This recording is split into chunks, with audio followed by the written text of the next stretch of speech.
تو وہ لوگ سمجھیں گے یہ شریف خاندان کی عورت ہے، تو خاندان کے اعتبار سے اس عورت کو وہ چھیڑتے نہیں تھے کہ یہ شریف خاندان کی عورت ہے، یہ آزاد عورت ہے، اس لیے اس کو نہیں چھیڑتے تھے۔ جو عورت باہر منہ کھول کر جایا کرتی تھی اسی کو چھیڑتے تھے۔ آج بھی ایسا ہی ہے، جو عورت برقعے میں نکلتی ہے اور اپنا گھونگھٹ ڈال کر نکلتی ہے، اپنے چہرے پر کپڑا، وہ کالا کپڑا جو ہے وہ ڈال کر نکلتی ہے، اس عورت کو کوئی مشکل ہی چھیڑتا ہے۔ لیکن جو عورت منہ کھول کر نکلتی ہے اور بے پردگی کے ساتھ نکلتی ہے اس کو سب چھیڑتے ہیں۔ وہی حال مدینے کا تھا، وہی آج کا زمانے کا ہوتا جا رہا ہے۔ اور یورپ اور امریکہ کے اندر جو بے حیائی آئی ہے اور جو بے شرمی آئی ہے وہ سب بے پردگی کی وجہ سے ہی آئی ہے۔ وہاں جتنی بے پردگی ہوئی اتنی بے حیائی پھیلی ہے۔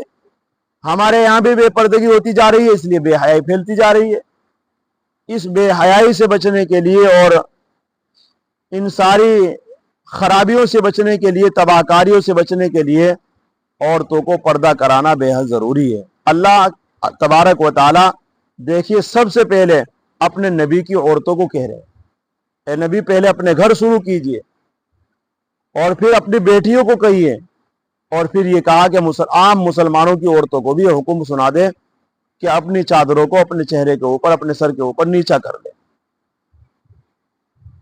پھر اس سے وہ پہچانی نہیں جائے گی، یا وہ پہچانی جائے گی اس انداز سے جس طرح میں نے بتایا کہ باندی جو ہے اس کا وہ چہرہ کھلا ہوا ہو، اور آزاد عورت کیونکہ اس کو بہت کم نکلنا پڑتا ہے باہر، بہت کم نکلنا پڑتا ہے، لیکن جب بھی نکلتی ہے اس کو چادر کے ساتھ نکالا جائے تاکہ پہچانی جائے کہ یہ آزاد عورت ہے، یہ خاندانی عورت ہے، یہ شریف عورت ہے۔ اس بات کو پہچانی جائے فلا یؤذین، تو اس سے پھر وہ اس کو کوئی ستائے گا نہیں، کوئی اس کو تکلیف نہیں دے گا۔ اس کو جب کوئی نہیں ستائے گا تو آپ کو بھی تکلیف نہیں ہوگی، اور جب تکلیف نہیں ہوگی تو اس صورت میں بڑا گناہ اور کبیرہ گناہ بھی نہیں ہوگا، کیونکہ ایذائے مسلم کیا ہے؟ حرام۔ کسی مسلمان کو تکلیف دینا، چاہے وہ عورتوں کے اعتبار سے ہو، مردوں کے اعتبار سے ہو، کسی اعتبار سے بھی ہو، یہ کبیرہ گناہ میں داخل ہے۔ پھر اگر پردے میں بے پرواہی ہو جائے، کبھی یاد نہیں رہتا عورت کے، کبھی کھلا چہرہ رہ جاتا ہے، یا کوئی مرد ایک دم سے فوراً اندر آ جاتا ہے، تو اس طرح سے اگر کوئی گناہ ہوتے ہیں تو یہ گناہ اللہ رب العزت معاف فرما دیں گے۔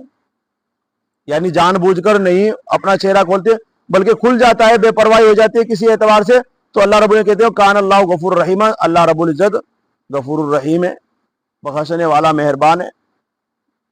تو سب سے پہلے کیا ہے، اس آیت کا مقصد یہ ہے کہ پردہ کرے عورت۔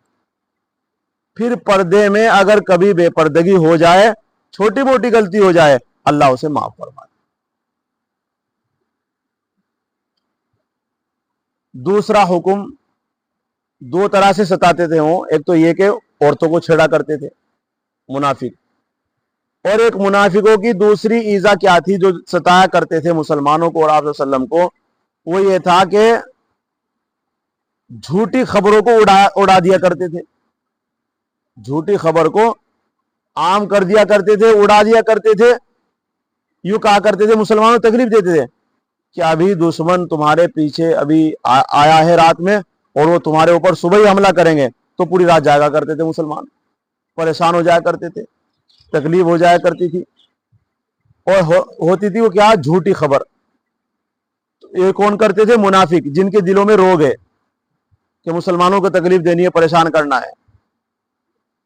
تو اللہ رب العزت نے یہ کہا کہ یہ جو تکلیف دیتے ہیں اس اعتبار جھوٹی خبریں پھیلا کر کے، یہ پریشان کر کے، البتہ یہ تھوڑے دن ہی ٹکیں گے یہاں پر۔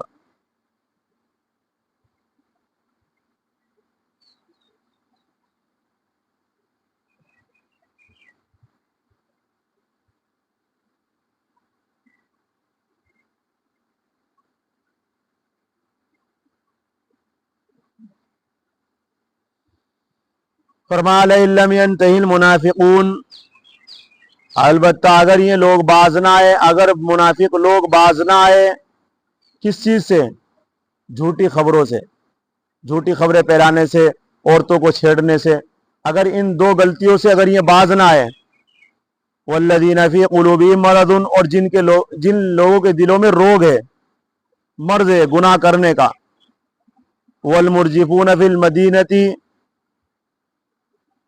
اور جھوٹی خبریں اڑانے والے مدینے میں, اگر یہ لوگ عورتوں کو چھیڑنے سے باز نہ آئے اور جھوٹی خبریں اڑانے سے باز نہ آئے, لَنُغْرِيَنَّكَ بِهِمْ, تو ہم لگا دیں گے تجھ کو ان کے پیچھے,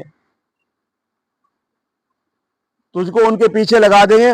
ثُمَّ لَا يُجَاوِرُونَكَ فِيهَا, پھر یہ رہنے نہیں پائیں گے اس شہر میں. یعنی جب آپ ان کے پیچھے لگ جائیں گے, ان کی غلطیاں قرآن جب ظاہر کر دے گا, تو ایسی صورت میں پھر یہ شہر میں رہنے نہیں پائیں گے, الا قلیلا, مگر تھوڑے دن.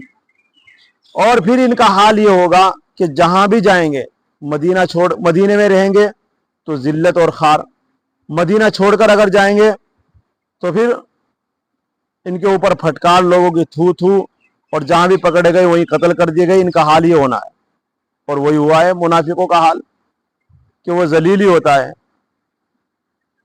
تو اس لیے فرمایا ثم لا یجاورونکا, پھر وہ آپ کے ساتھ اس شہر میں رہنے نہیں پائیں گے, الا قلیلا, مگر تھوڑے دن.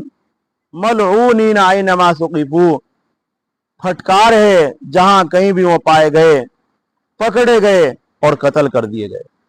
اللہ کی طرف سے پھر ایسے لوگوں کے لیے کیا ہوتا ہے, جہاں بھی پکڑے جاتے ہیں وہیں مار دھاڑ, وہیں ان کی پٹائی. کیونکہ جو عورتوں کو چھیڑے گا اس کا حال کیا ہوگا, اس کے اوپر بجتا ہی ہے, پھر تبھی اس کی عقل درست آتی ہے, یا پھر اس کو مار دیا جاتا ہے. جو جھوٹی خبریں اڑاتا ہے اس کو بھی ایسا ہی کرتے ہیں, اگر پتہ لگ جاتا ہے اس نے جھوٹ کہا تھا, پھر اس کو پٹائی ہوتی ہے. یہ دونوں گناہ زمانہ جاہلیت میں پائے جاتے تھے, آج بھی یہ گناہ پھر سے یہ جنم لے رہے ہیں اور ابھرتے جا رہے ہیں. اس لیے ہمیں ان چیزوں پر روک لگانی ہوگی, اور ہمیں سمجھنا ہوگا, اور اپنی بہنوں کو, اپنی بیٹیوں کو, یہ سب کے لیے حکم ہے, اپنی عورتوں کو جب گھر سے اگر نکلنا ہو تو وہ نیچی چادر ڈال کر کے, یعنی جو برقعے کی شکل ہے آج کل, اس کے ساتھ ہی نکلے, اپنے چہرے کو ڈھانک کر کے نکلے. حضرت ابن عباس رضی اللہ تعالیٰ عنہ کہتے ہیں کہ اس آیت کے اترنے کے بعد پھر مسلمان عورتیں اپنے اوپر چادر ڈال کر کے صرف ایک آنکھ کھلی رہتی تھی, اس ایک آنکھ کھلی کے ساتھ ہی وہ بازار جایا کرتی تھی, جہاں بھی ان کو ضرورت ہوتی تھی اس ضرورت کے مطابق وہ نکلا کرتی تھی. اس سے معلوم ہی ہوتا ہے کہ آیت کے اترنے کے بعد پھر مسلمان عورتیں ایسے باہر نہیں نکلا کرتی تھی بے پردگی کے ساتھ. اس لیے ہمیں بھی چاہیے اللہ ہم سب کو عمل کرنے کی توفیق نصیب فرمائے. سبحان اللہ و بحمدہ, سبحانک اللہم و بحمدک, نشہد ان لا الہ الا انت.